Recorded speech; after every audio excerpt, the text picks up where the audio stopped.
Olá, gente querida! Hoje é quinta-feira, dia 11 de agosto. A igreja celebra a memória de Santa Clara de Assis, fundadora do ramo feminino, as Clarissas. Juntamente com São Francisco de Assis, Clara foi apaixonada pela irmã pobreza, pelo seguimento de Jesus Cristo, o Cristo abandonado. É com muita alegria que nesse dia nós saudamos todos os ramos, as famílias, as congregações, tantos e tantos grupos, vários, que se inspiram no franciscanismo, se inspiram em Santa Clara. E o texto do Evangelho de hoje é muito apropriado para essa memória de Santa Clara, porque é sobre o perdão. Clara, Francisco, são apóstolos da paz e do perdão.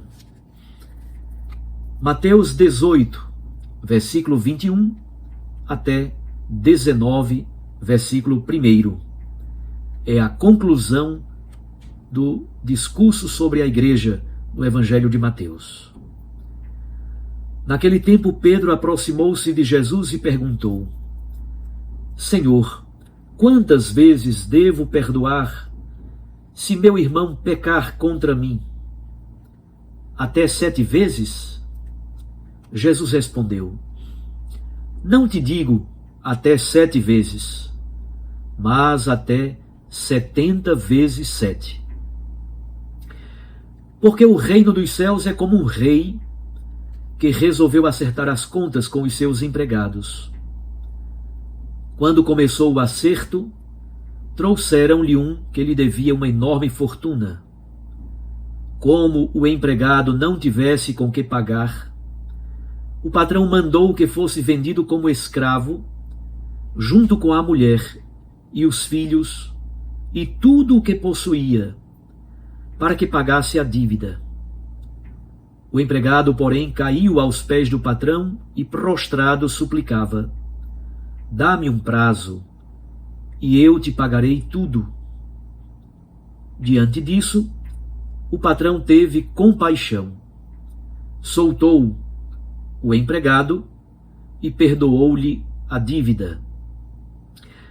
Ao sair dali, aquele empregado encontrou um dos seus companheiros que lhe devia apenas 100 moedas. Ele o agarrou e começou a sufocá-lo, dizendo: Paga o que me deves. O companheiro, caindo aos seus pés, suplicava: Dá-me um prazo, e eu te pagarei. Mas o empregado não quis saber disso. Saiu e mandou jogá-lo na prisão até que pagasse o que devia. Vendo o que havia acontecido, os outros empregados ficaram muito tristes. Procuraram o patrão e lhe contaram tudo.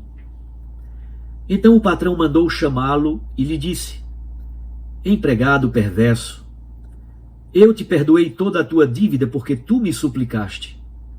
Não devias tu também ter compaixão do teu companheiro, como eu tive compaixão de ti? O patrão indignou-se e mandou entregar aquele empregado aos torturadores até que pagasse toda a sua dívida.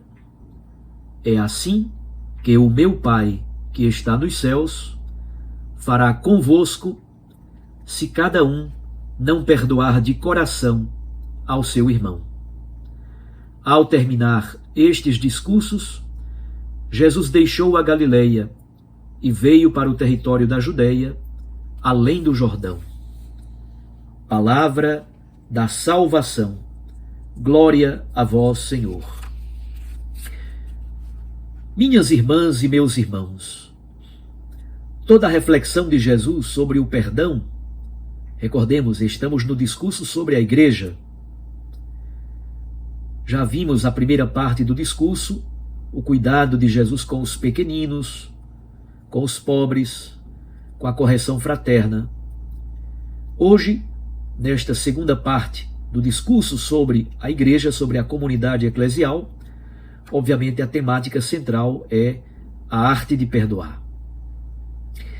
E tudo começa com a pergunta de Pedro: quantas vezes eu devo perdoar o meu irmão que peca contra mim? E Pedro sugere uma cifra. Até 7 vezes é o que Pedro propõe. No judaísmo, perguntava-se quantas vezes se deve perdoar alguém que peca contra você e pede perdão. E o judaísmo, no geral, dava uma cifra menor. Dizia-se, alguns rabinos diziam, até 4 vezes. O perdão, na verdade, na resposta de Jesus, Jesus diz, eu não te digo até 7 vezes, mas até 70 vezes 7. Como se percebe, o que Jesus quer nos dizer é que se deve perdoar sempre.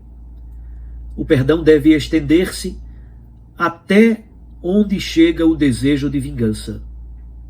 Talvez aqui haja uma alusão a Gênesis 4:24. Gênesis 4:24, a chamada vingança de Lameque. O perdão deve estender-se até onde chega o desejo de vingança. 70 vezes 7 significa sempre. E para exemplificar o que Jesus disse, ele conta uma parábola. A parábola do empregado perverso. Um servo deve 10.000 talentos ao rei. 10.000 talentos é uma soma incalculável, imensíssima.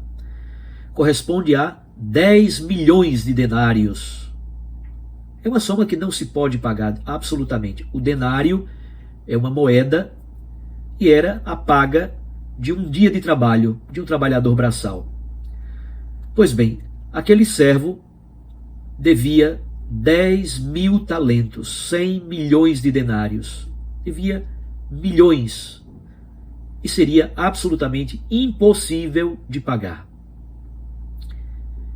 Um outro servo, devia àquele empregado 100 denários. Então percebam, 100 milhões de denários e o outro devia 100 denários. Nenhum dos dois se recusa a pagar. Ele não se recusa a pagar, apenas pede paciência e um prazo. Dá-me um prazo e eu te pagarei tudo. Interessante que o outro diz a mesma coisa, dá-me um prazo e eu te pagarei tudo. O problema é que o rei moveu-se por compaixão e perdoou o primeiro empregado que devia uma grande fortuna. Aquele mesmo empregado que foi perdoado, ao encontrar o seu companheiro, mandou lançá-lo na prisão, porque também ele não tinha com que pagar, pediu um prazo e pediu paciência. Obviamente, nesta parábola, Jesus está falando de Deus.